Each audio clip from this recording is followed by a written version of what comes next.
Intelligence correspondent Ken Delanian, Rob D'Amico, former FBI supervisor and founder of Sierra One Consulting. Frank Figluzzi is former assistant director of counterintelligence for the FBI and an MSNBC national security analyst. It's good to see all of you. Ken, what's the latest on this suspect and the investigation right now? Chris, in addition to the gun charges you mentioned, more charges are possible, we're told, including assaulting a federal agent based on the suspect pointing a gun in the direction of the Secret Service and even attempted assassination of a protected person. And these charges are coming as we're learning more information about Ruth.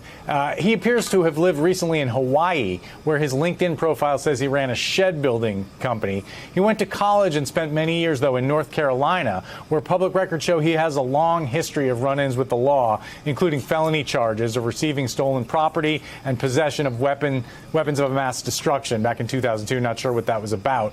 Routh has an extensive public social media history, and on his Twitter account, he said that he supported Donald Trump in 2016 but became disillusioned, later calling Trump a buffoon and writing in 2020 that, quote, "I will be glad when you are gone." Ruth became very passionate about backing Ukraine in its war with Russia, and he even traveled to Kyiv in an unsuccessful attempt to sign up to fight in combat. In video interviews, he sounds fairly articulate and measured, but there's evidence on his Twitter account of bizarre behavior, including a tweet where he invites North Korean dictator Kim Jong-un to Hawaii. And in a self-published book last year, Chris, he urged Iran to assassinate Trump and blame the former president for the 2021 Capitol riots, Chris. All right, so Frank, that's what we know. What don't we know that we might reasonably expect to learn at the press conference later this afternoon? What are the questions that might be answered in the first 24 hours? Well, we'd love to hear, of course, but we're unlikely to, about the results of forensic examination of all of this guy's devices. What was he planning? Were there maps? Like the Butler shooter, were there also signs of research of other candidates, other protectees of the Secret Service? That would make this a far more generalized mission that this guy was on, as opposed to a politically driven mission. I think that would be important. And then when we get down to brass tacks about the logistics on the scene, was he aiming that rifle at the agents because they absolutely have the right to defend themselves? How far exactly were the agents from him at the time of this thing happening?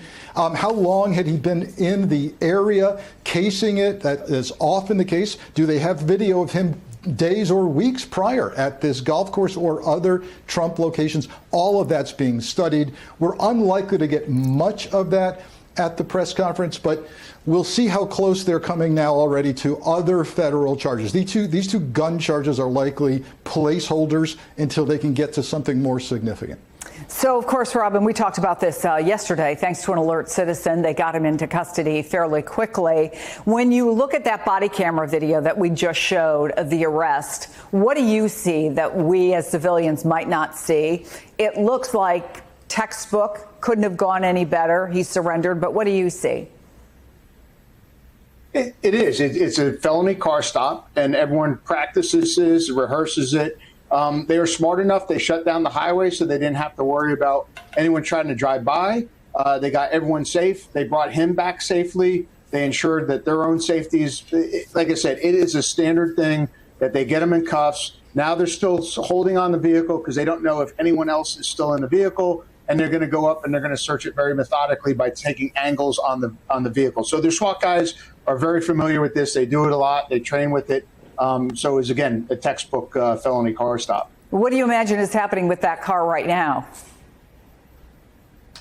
Well, again, all the search warrants are going out. They're not going to take the chances. They're going to write up proper search warrants for the vehicle, any electronics in the vehicle. They're going to figure out where he was living, even as a hotel room or anything along those lines. And they're going to start trying to get some of the things that Frank talked about is, was he communicating? Unfortunately, you've seen both in the school shootings and the last Trump assassination attempt that they were communicating on encrypted apps. It is a blind spot for the government in order to get it. I'm working now with a software company that can capture it legally because all these chats on Discord and Telegram, that's evidence out there that these people are communicating that the evidence is the government's kind of blind on. So getting that and getting some legality into how to get those apps so that we can look for this dangerous, violent chats. Frank, in the aftermath of the first assassination attempt, there was a lot of criticism of the head of the Secret Service for never going to location. Not the case here. The acting director headed to Florida yesterday. When it's all started this morning, he just walked the golf course. What's he looking for specifically? So you're right. The prior director took a lot of heat, essentially for not having a full grasp of the facts when she testified. A lot of people took that as an unwillingness to answer questions. I saw it as just not knowing what had happened. So Ron Rowe, acting director, on the scene, veteran agent, on top of things. He's going to be looking for what could have been done better. He wants a sense of distance and whether a greater perimeter or more bodies or drones would have helped mitigate this situation. He testified on the Hill after Butler that they were now going to utilize a lot more drones.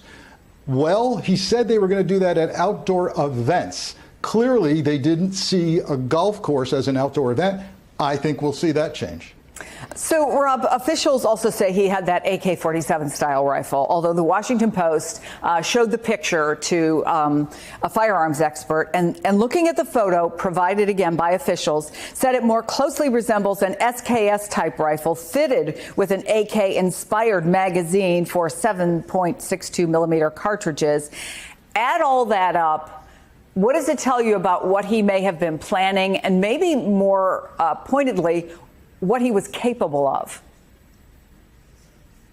Well, the SKS and the AK-47 are one in the same family of weapons. So there's slight differences in it. The SKS is kind of like a standard rifle. The AK is more usually going fully automatic, but they're in the same family. They fire the same round. It's a heavier round than the AR-15. It actually can be more deadly. It doesn't have quite the same accuracy and ability to reach out as far, but it's definitely deadlier. So he's definitely looking at something. He equipped it with the scope, which now means he's looking for a better sight picture to shoot out a longer distance instead of iron sights. And I think you're going to start looking at some of his history. He was probably out at a range, maybe sighting it in. People even on a public range are going to be able to say, hey, I remember that guy. He was out there doing this. We see that a lot. And that's probably what he was doing when he got intercepted by the Secret Service agent. He was probably sighting it in. I think, as we talked before, he was probably waiting until Trump walked into a good ambush site for him to shoot, and the Secret Service agent interrupted him. Let me ask you, looking forward, if I can, Frank, and some of the changes that might be made and the concerns that we're already hearing from former agents, from other security experts about copycats, about what may happen in the final 50 days. Back in July, after that first attempt, the then acting director, Cheadle, testified before Congress that Secret Service has to take open carry rules into account as they continue to develop security plans. Look, there is no open carry in Florida, but there are in a number of key battleground states where you're going to see the candidates go again and again and again, including North Carolina, Arizona, Nevada.